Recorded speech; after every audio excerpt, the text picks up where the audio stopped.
साल की समृद्धि ने छोटी उम्र में ही अपनी माँ को खो दिया था। तब से उसके पापा गौतम ही उसकी पूरी जिंदगी थे। समृद्धि के पापा ने कभी भी उसे अपनी मम्मी की कमी महसूस होने नहीं दी, पर उनकी लाइफ में एक दिन ऐसा आया जिसने उनकी जिंदगी ही बदल दी। एक यूजुअल संडे का दिन था। समृद्धि के पापा कुर्सी पर बैठकर अखबार पढ़ रहे थे और समृद्धि अपने रूम में कथक डांस प्रैक्टिस कर रही थी। तभी अचानक से घर की डोरबेल बजी। दरवाजा खोलने पर बाहर सूट पहने एक लॉयर खड़ा था। उसने बताया कि गौतम के चाचा का देहांत हो गया है और उन्होंने अपनी एक हवेली विरासत में गौतम को सौंपी है। गौतम को ये बात बहुत अजीब लगी, क्योंकि गौतम की अपने चाचा से बिल्कुल नहीं बनती थी और वो करीबन 15 सालों से उनसे नहीं मिला था।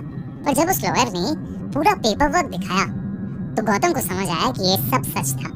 समृद्धि और गौतम को अभी भी यकीन नहीं हो रहा था कि वो इतनी बड़ी हवेली के मालिक थे। हवेली को देखकर समृद्धि के पापा को समझ आ गया था कि वो अपनी फाइनेंशियल सिचुएशन में इतनी बड़ी हवेली में रहना अफोर्ड नहीं कर सकते थे। इसलिए उन्होंने उस हवेली को बेचने का डिसीजन लिया। पर समृद्धि की आंखों में एक अलग सी चमक थी। उसने अपने पिता को बोला कि वो हमेशा से एक बड़े से घर में रहना चाहती थी। गौतम ने समृद्धि की खुशी देखकर कुछ समय उस हवेली में रहने का डिसीजन लिया। वो हवेली जितनी बाहर से खूबसूरत थी, उतनी अंदर से भी।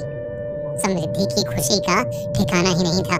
वो पूरी हवेली में घूम घूम कर हवेली के सभी कमरे देख रही थी। तभी वो एक ऐसे कमरे के आगे पहुंची जिसका दरवाजा बंद था। उस बड़े से दरवाजे पर एक बड़ा सा ताला लगा था और उस ताले पर संस्कृत में कुछ लिखा हुआ था। समृद्धि ने उस ताले पर जैसे ही हाथ लगाया, उसे मानो बहुत जोर का करंट लगा। इससे पहले कि समृद्धि कुछ समझ पाती, उसके पापा ने उसे आवाज लगाई और समृद्धि वापस मुड़कर अपने पापा के पास जाने लगी। पर चलते चलते समृद्धि के कानों में एक आवाज आई। उसके कानों में एक औरत हंसते हुए उसे पुकार रही थी।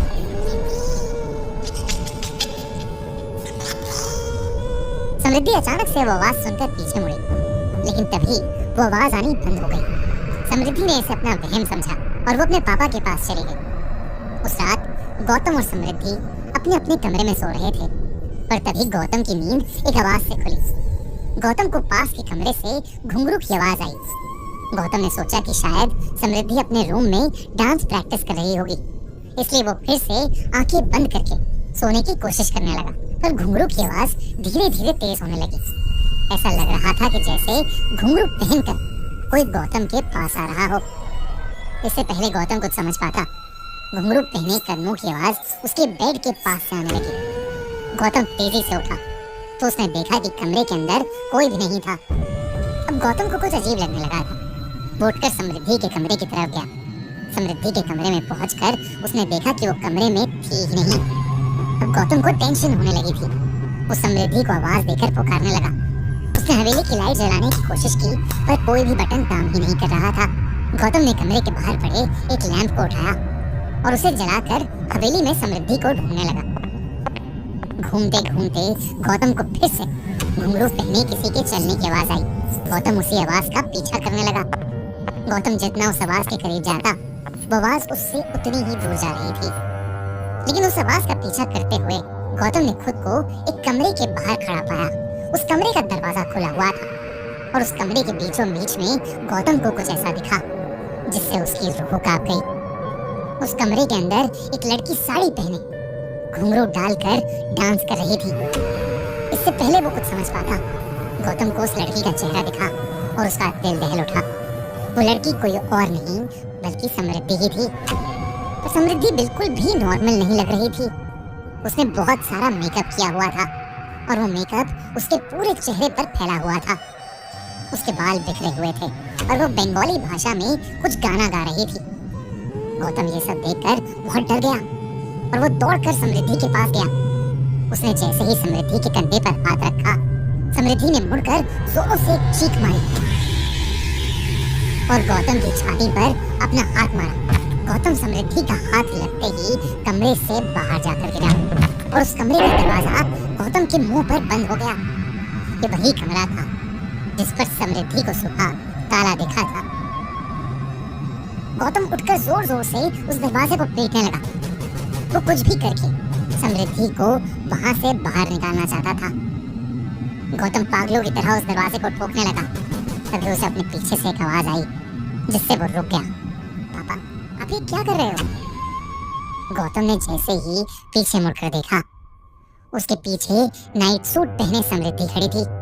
समृद्धि ने कहा कि वो अपने कमरे में सो रही थी और उसे जोर जोर से दरवाजा पीटने की आवाज आई, जिसे सुनकर वो वहां आ गई। गौतम को अब भी कुछ समझ नहीं आ रहा था। अगर समृद्धि अपने कमरे में ही थी तो उसे दिखाई क्यों नहीं दी, और उस कमरे के अंदर मौजूद वो लड़की कौन थी? इन सवालों से गौतम का सर फटने लगा था, पर वो समृद्धि को डराना नहीं चाहता था, इसलिए उसने समृद्धि को अपने कमरे में वापस जाकर सोने को कहा। गौतम पूरी रात नहीं सोया। सुबह होते ही वो हवेली के पास एक मंदिर में चला गया। गौतम भगवान में बहुत मानता था और उसने मंदिर में जाकर अपने साथ हुआ पूरा किस्सा भगवान की मूर्ति के सामने बोल दिया। गौतम नहीं जानता था कि मंदिर का पुजारी भी उसकी बातें सुन रहा है।